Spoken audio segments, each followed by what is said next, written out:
ہندوؤں کے ایجنٹ، یہودیوں کے ایجنٹ مسلمانوں کی بہو بیٹیوں کو نچوا رہے ہیں، اور غیر مسلم بھی تماشا دیکھ رہے ہیں اور مسلمان بھی تماشا دیکھ رہا ہے۔ کوئی مسلمانوں کی بہو بیٹی ناچ نہیں سکتی، حرام ہے، حرام ہے۔ ناچنا اور گانا، رقص و سرود کی محفلیں، یہ سب حرام ہے، اور نئے نئے گروپس نکل کے آ گئے ہیں۔ کسی نے نام رکھ لیا ہے جنوب گروپ، جنوب پاگل، بھلا بتاؤ، پاگل، جنوب گروپ پاگل۔ وزیر اعظم سے میں نے کہا تھا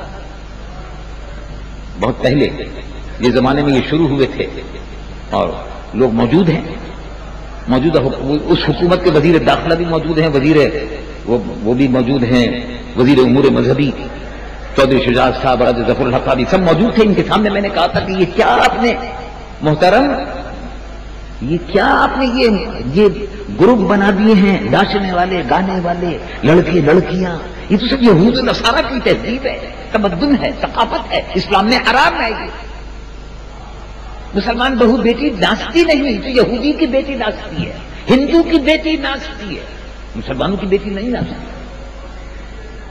یہ تو طوائفیاں، کنجریاں، بازاری عورتیں ناچتی ہیں، ایمان والوں کی بیٹیاں ناچتی نہیں ہیں۔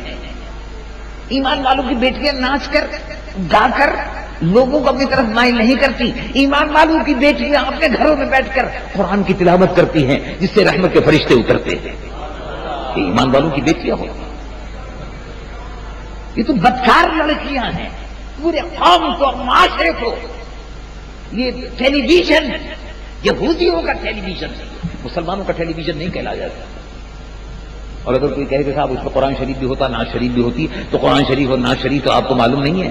اب تو قرآن شریف اور نعت شریف آل انڈیا ریڈیو بھی ہوتی ہے۔ قرآن شریف اور نعت شریف اگر آپ کو سننی ہے تو اسرائیل کے ریڈیو بھی ہوتی ہے۔ قرآن شریف کی تلاوت ہوتی ہے یہودیوں کے ریڈیو پر۔ قرآن شریف اور نعت شریف اگر آپ کو سننی ہے تو برطانیہ کے اندر بھی بہت سے ریڈیو اسٹیشن کھل گئے ہیں جہاں قرآن شریف کی تلاوت ہوتی ہے۔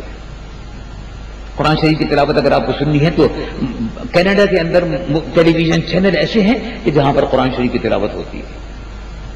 اس سے کوئی فرق نہیں پڑتا۔ بات جو ہے وہ یہ ہے کہ قرآن شریف کی تلاوت بھی ہو، اور قرآن شریف کی تلاوت کے بعد اور نعت شریف کے بعد مسلمان لڑکی ناچ رہی ہو، یہ اللہ کے غضب کو اور قہر کو دعوت دینا۔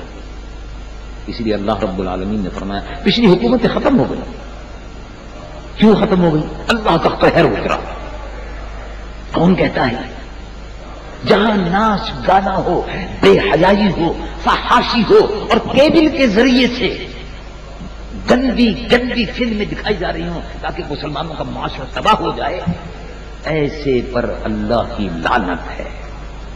ایسے ماحول پر اللہ کا غضب، اللہ کی طرف سے پھٹکار برستی ہے۔ کون فرماتا ہے؟ رب العالمین ارشاد فرماتا ہے، رب العالمین جل جلالہ عما نوالہ ارشاد فرماتا ہے، ان الذین یحبون ان تشیع الفاحشۃ فی الذین آمنوا لہم عذاب علیم۔ جو لوگ یہ چاہتے ہیں کہ مسلمانوں میں بے حیائی پھیلے، مسلمانوں میں فحاشی اور عریانی آئے، جو لوگ یہ چاہتے ہیں کہ مسلمانوں کی بہو بیٹیاں ناچیں اور گائیں، لوگوں کے دل لبھائیں، حرام کاریوں کے اڈے کھولیں، فحاشی اور بے حیائی پھیلائیں، ان پر اللہ کی طرف سے عذاب آ کر رہے گا۔ لہم عذاب علیم فی الدنیا والآخرہ، لہم عذاب علیم فی الدنیا والآخرہ، ان پر دردناک عذاب۔ عذاب علیم کا مطلب دردناک عذاب۔ اب بولو بھائی، اس سے بڑا دردناک عذاب کوئی ہوگا کہ ایک ملک کا وزیر اعظم ہو اور اس کے بعد 10 سال کے لیے جیل میں ڈال دیا جائے؟ یہ عذاب ہے یا نہیں؟ یہ عذاب ہے۔ اور یہ بھی عذاب ہے کہ بعد میں وہ ملک بدر ہو جائے، یہ بھی عذاب ہے۔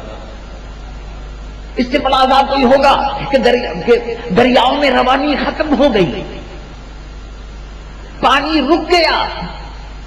وہ تو کچھ اللہ کے نیک بندے ہیں جو صبح و شام دعا کرتے ہیں تو تھوڑا بہت پانی مل رہا ہے، آپ سندھ میں جا کر لوگوں سے معلوم کریں، بہت سے مقامات پر بڑی مشکل سے اب پینے کا پانی ملتا ہے، کھیتوں کے لیے پانی نہیں ملتا۔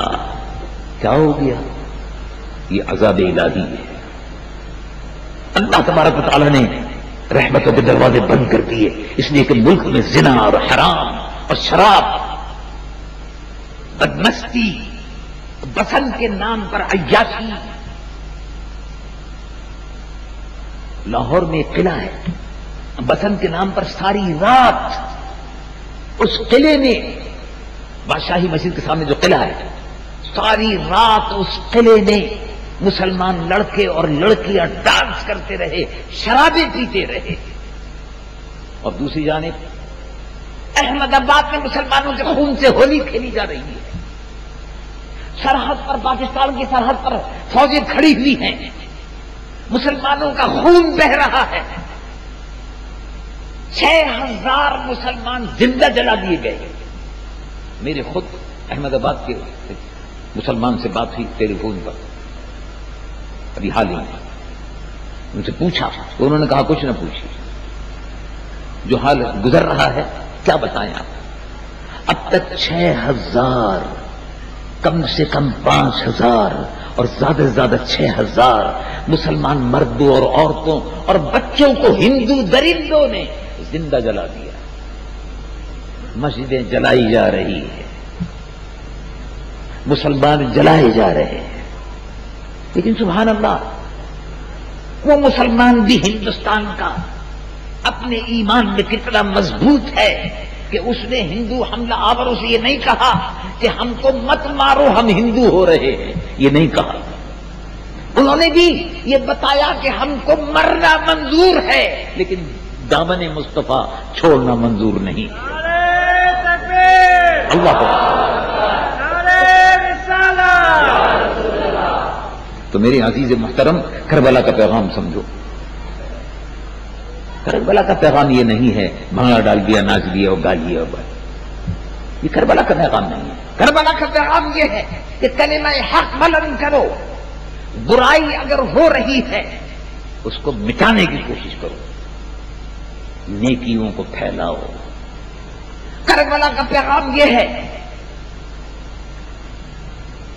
کہ چاہے خون بہ رہا ہو، نیزے اور بلم مارے جا رہے ہوں، قرآن کی تلاوت مت چھوڑو۔ آپ نے دنیا میں ایسا کہیں منظر دیکھا ہے؟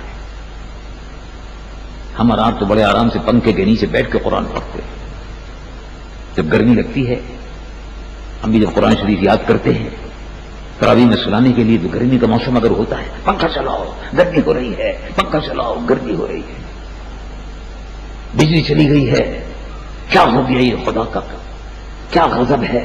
دیکھو بجلی والے بل برابر بھیج دیتے ہیں، اور بل اگر وقت پر ادا نہ ہو تو کرپشن کاٹ دیتے ہیں، لیکن لوڈ شیڈنگ کرتے رہتے ہیں، اس لوڈ شیڈنگ کا کوئی حساب نہیں لیتا۔